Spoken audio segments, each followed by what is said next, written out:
ராமனுக்கு நேர்ந்த இழிவை துடைத்தவன் கம்பன். அவன் எதுக்காக பாட்டு எழுதுறான் தெரியுமா?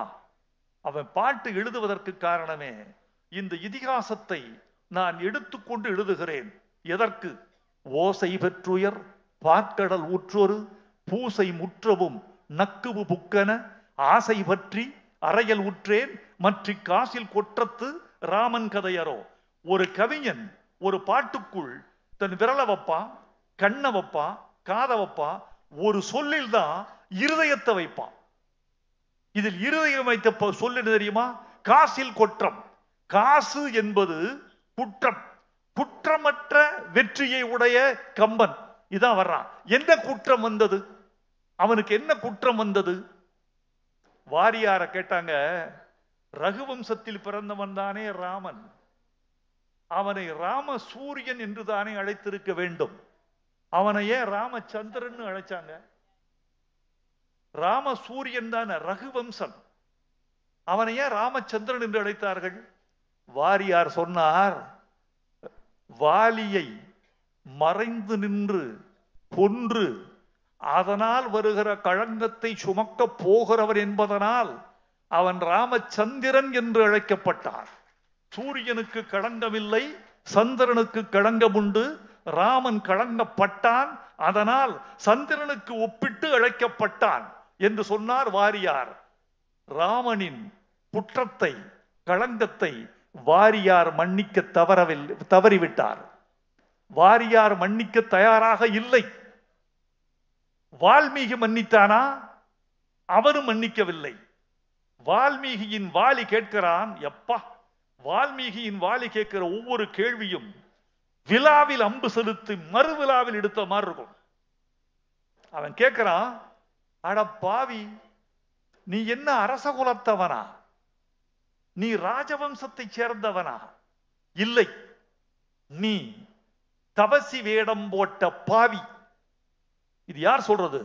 வால்மீகியின் வாலி ராமனை பார்த்து சொல்கிறான், நீ தபசி வேடம் போட்ட பாவி, புல் மூடிய பாழ்கிணறு, புல்லால் மூடப்பட்ட பாழுங்கிணறு, புல் என்று நினைத்து நான் கால் வைத்தால் இறந்து விடுவேன், அமிழ்ந்து விடுவேன், ஆழ்ந்து விடுவேன், அழிந்து விடுவேன். நீ புல்லால் மூடப்பட்ட பாழ்கிணறு. அவன் கேட்கிற அடுத்த கேள்வி, ஏப்பா என்னை கொன்றாய்? நான் குரங்கு வம்சத்தவன். முனிவர்கள் என் தோலை பயன்படுத்துதல் தகாது, மாட்டவும் மாட்டார்கள். என் தோலை முனிவர்கள் பயன்படுத்த மாட்டார்கள். இன்னொன்று, என் மாமிசத்தை தபசிகள் புசிக்கவும் மாட்டார்கள். பிறகு ஏன் என்னை கொல்ல பார்க்கிறாய்? இந்த கேள்வியெல்லாம் இது கம்பன்ல இல்ல. இந்த கேள்வி வால்மீகில இருக்கு. வால்மீகி மன்னிக்க தயாராக இல்லை, வாலியும் மன்னிக்க தயாராக இல்லை. வாலி தன் உடம்பில் புகுந்தது என்று கண்ட பிறகு வாலி பேசுகிற பேச்சு ஒவ்வொன்றும் மன்னிக்க முடியாத தண்டனைகள் என்றுதான் தோன்றும். ஆனால் கம்பன் ராமனை காப்பாற்றுகிறான். தோழர்களே, அங்கதான் எங்களை போன்ற கவிவாணர்களுக்கு என்ன எவ்வளவு பெரிய மதிப்பை கொடுத்திருக்கிறார் என்று தோன்றும். அவன் சொன்னா, ஏப்பா ஒரு தப்பு பண்ணிட்டியே, என் மீது என்ன பிழை கண்டாயப்பா? ராமனின் வாலி கேட்கிறான், என் மீது என்ன பிழை கண்டாயப்பா? அதன் பிறகு அவன் கேட்கிற கேள்வி, நீ நாட்டில் ஒரு காரியம் செய்தாய், காட்டில் ஒரு காரியம் செய்தாய். நாட்டில் உன் அரசை உன் தம்பிக்கு விட்டு கொடுத்தாய், காட்டில் என் அரசை என் தம்பிக்கு விட்டு கொடுத்தாய். அட பாவி, ரெண்டு காரியம் மாத்தி மாத்தி செஞ்சிருக்கியே.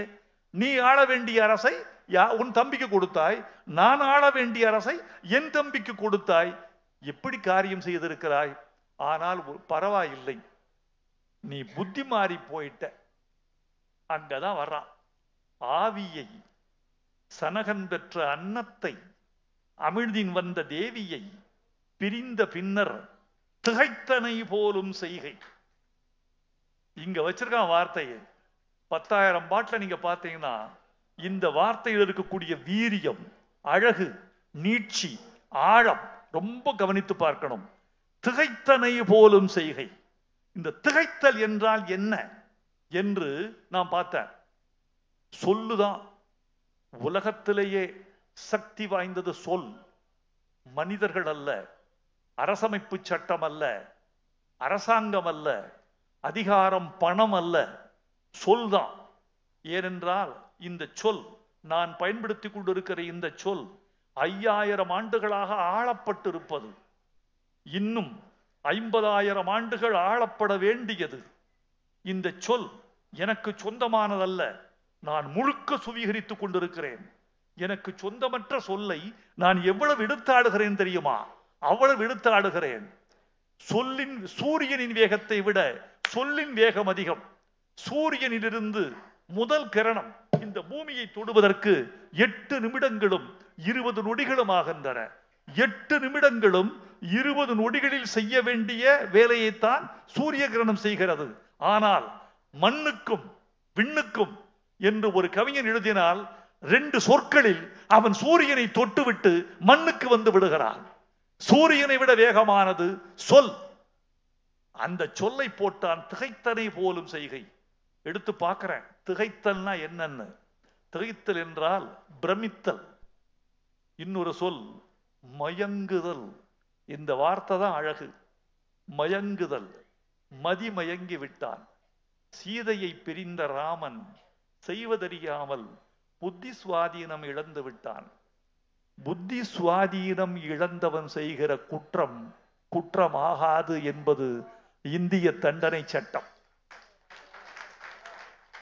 இந்திய தண்டனை சட்டத்தின் 84ஆம் பிரிவு சொல்லுகிறது, புத்தி மாறாட்டத்தால் மதிமயங்கி ஒருவன் ஆற்றுகிற காரியத்தை அவன் குற்றம் என்று அவன் மீது சுமத்த முடியாது என்பது இந்திய தண்டனை சட்டம் சொல்லுகிற செய்தி.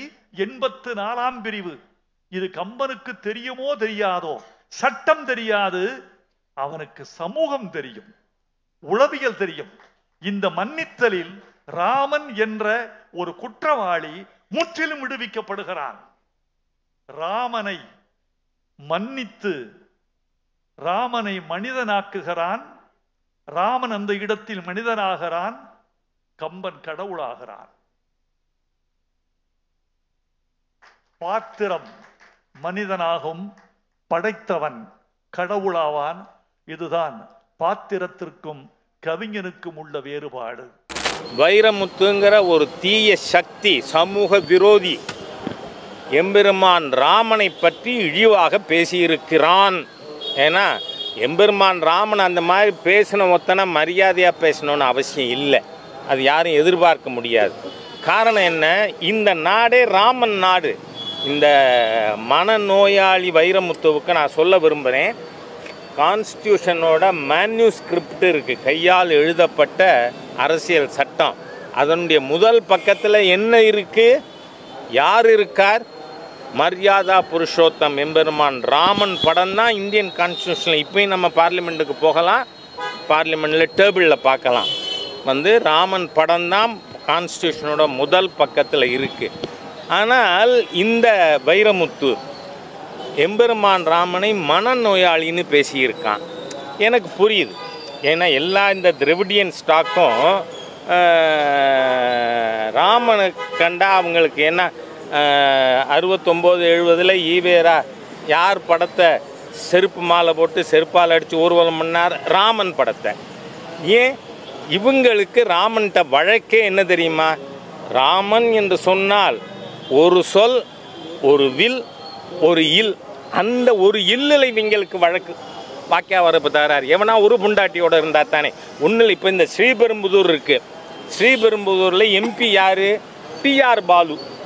டிஆர் பாலுவோட அஃபிடவிட் எடுத்து பாருங்கள். 24 தேர்தலில் டிஆர் பாலு போட்டிருக்கிற அஃபிடவிட்டில் முதல் பொண்டாட்டிக்கான சொத்துக்கள் பேன் கார்டு, 2வது பொண்டாட்டிக்கான சொத்து PAN card. It's a crime. இப்போ இந்த பாரத தேசத்தில் அந்த இருக்கிற அனாமலி இருக்கக்கூடாதுன்னு சொல்கிறோம். ஏன்னா ஒரு மதத்தை சேர்ந்தவன் 4 கல்யாணம் பண்ணிக்கலாம், இன்னொரு மதத்தை சேர்ந்தவன் 2வது பண்ணிண்டா குற்றம் அப்படின்னு இருக்கிறது. It's an anomaly. It has to be removed. அது பொது சிவில் சட்டம் வரும்பொழுது ரிமூவ் பண்ணிடலாம். ஆனால் இந்த வைரமுத்து யார்? மீ டூ குற்றவாளி. சின்மயி ஸ்ரீபாதா போன்றவர்கள் சமுதாயத்தால் மதிக்கப்படுகின்ற பெண்கள் பல பேர், நாட் 1 or 2, பல பேர் இந்த வைரமுத்துக்கு எதிராக ஏற்கனவே கம்ப்ளைண்ட் கொடுத்துருக்காங்க. மீட்டூவில் இருக்கிற ஆட்சி தத்தாரி அரசாங்கம், இந்து விரோத தீய அரசு. அதனால இன்னமும் வைரமுத்து மாதிரியான சமூக விரோத தீய சக்தி இன்னும் கைது செய்யப்படலை. அதுக்காக வைரமுத்து தப்பு பண்ணாதவன் இல்லை. ஆகவே எம்பெருமான் ராமன் எனக்கு பெரிய வருத்தமே ஜெகத் ரட்சகன் போன்றவர்கள். உங்களுக்கு பெருமாள் பக்தி இருக்கான்னு கேட்குறேன் நான் ஜெகத் ரட்சகனுக்கு. அந்த இடத்துல யூ ஷுட் அப்ஜெக்டட். நிறுத்துறா, எம்பெருமான் ராமனை பேசக்கூடாது. இல்லைன்னா இவர் என்ன வைஷ்ணவர், இவர் என்ன பெருமாள் பக்தி இருக்கிறவர்? ஆகவே இந்த வைரமுத்துங்கிற தீய சக்தி ஹிந்து விரோதி, சமூக விரோதி. பெண்களை கண்டால் இந்த ஆளுக்கு மனநோய். அப்போ மனநோயாளி யாரு? வைரமுத்து மனநோயாளி. பெண்களை கண்டா அவங்களுக்கு அர்ப்பணிக்கணும். சுவாமி விவேகானந்தர் சொல்றாரு, சகோதரியை தவிர, அம்மாவை தவிர இருக்கிற எல்லாரையும் தாயாக நினைக்கின்ற கலாச்சாரம் எங்களோடது. ஆனால் நீ காமமுத்துவா இருக்கியே, உன் மீது இவ்வளவு குற்றச்சாட்டு இருக்கே. இப்போ மதம் மாறலாம் ஒருத்தர், that's once own preference and choice. Udhayanidhi மாறினார். ஏன்னா இது நான் சொல்லலை, இது என்னோட இது எதுவுமே இல்லை கருத்து. உதயநிதியே சொல்கிறார், நான் கிறிஸ்தவன், நான் காதலித்து மணந்த என் மனைவி கிறிஸ்தவர், I am a proud Christian. Let you be a proud Christian, why can't you allow us to be proud Hindus? ஆனால் அந்த உதயநிதி என்ன சொன்னார்? சனாதன இந்து தர்மத்தை டெங்கு மலேரியா கொசு மாதிரி கொல்லணும்னு. அதாவது ஒருத்தர் மதம் மாறின உடனே ஆங்கிலத்தில் ஒரு பழமொழி உண்டு, நியூ கன்வெர்ட்ஸ் ஆர் ஆல்வேஸ் ஃபெனட்டிக்கல். புதிதாக மதம் மாறுறவன் மத வெறியோடு இருக்கான்னு. அந்த மாதிரி தான் வைரமுத்துக்கு ரிலேட்டிவே என்கிட்ட சொல்கிறாங்க, அண்ணன் நல்லா தான் இருந்தார், மதம் மாறினதுக்கப்புறம் இப்படி மாறிட்டாருன்னு. அதனால் நான் சொல்கிறேன், எப்படி உங்களுக்கு உங்கள் கடவுள், நான் கேட்குறேன், உங்கள் கிறிஸ்தவ நம்பிக்கையை காயப்படுத்த இந்த வைரமுத்துக்கு முதுகல் உண்டா? இஸ்லாமிய இதை நம்பிக்கைகளை காயப்படுத்துவியா? ஹிந்து நம்பிக்கை எப்படிடா பண்ணுவேன்னு கேட்குறேன் நான். எப்படிடா பண்ணுவேன்? எவ்வளோ பெரிய அயோக்கியம்! அதனால இந்த அரசாங்கத்தை சொல்கிறேன்னா, if you don't arrest this anti Hindu anti social element Vairamuthu, இதுதான் சப்ஜெக்ட். அடுத்த தேர்தலில் இந்த ஹிந்து விரோத ஸ்டாலின் அரசாங்கத்தை தூக்கி எறியணும்னு. நீங்கள் போலீஸை வச்சு இன்னைக்கு என்ன நடக்கிறது? சென்னையில் 1000 பேர் துப்புரவு பணியாளர் சகோதர சகோதரிகளை கைது பண்ண வெக்கமா இல்லை? ஸ்டாலினுக்கு வெக்கம் இல்லையா? இந்த நகர் நாரி போகும்.